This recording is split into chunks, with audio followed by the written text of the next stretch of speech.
नमस्कार मित्रांनो, श्रीयोदिका चॅनलवर तुमचं खूप खूप स्वागत आहे. आज आपण डॉक्टर सर्वपल्ली राधाकृष्णन यांच्याबद्दल, या महान व्यक्तींबद्दल बोलणार आहोत.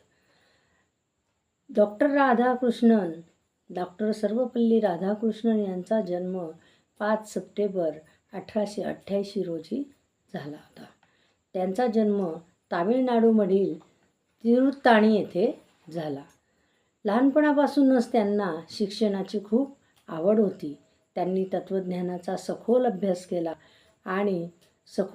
केला आणि मद्रास प्रेसिडेन्सी कॉलेजमध्ये, म्हैसूर विद्यापीठ, कलकत्ता विद्यापीठ आणि ऑक्सफर्ड विद्यापीठातही त्यांनी प्राध्यापक म्हणून काम केले.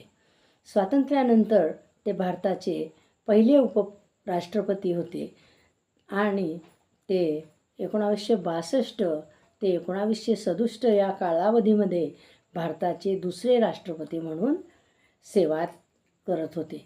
ते म्हणाले होते, माझा वाढदिवस साजरा करण्यापेक्षा तो शिक्षक दिन म्हणून साजरा करा.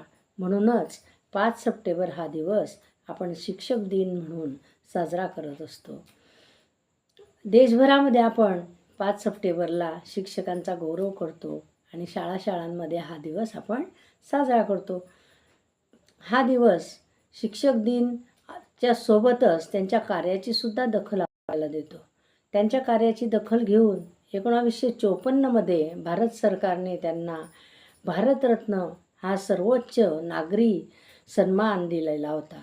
17 एप्रिल 1975 रोजी त्यांचे निधन झाले. पण शिक्षण, संस्कार, ज्ञान आणि मानवतेचा त्यांनी आपल्याला संदेश दिला.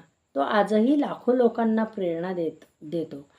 चला तर मग त्यांच्या जीवनातून ज्ञानाची आवड, प्रामाणिकपणा, शिक्षकांविषयी आदर करण्याची प्रेरणा आपण घेऊ शकतो. ही माहिती जर तुम्हाला आवडली तर चॅनलला नक्की लाईक करा, सबस्क्राईब करा, कॉमेंट्स करा आणि तुमच्या मित्रांना शेअर करा. नमस्कार.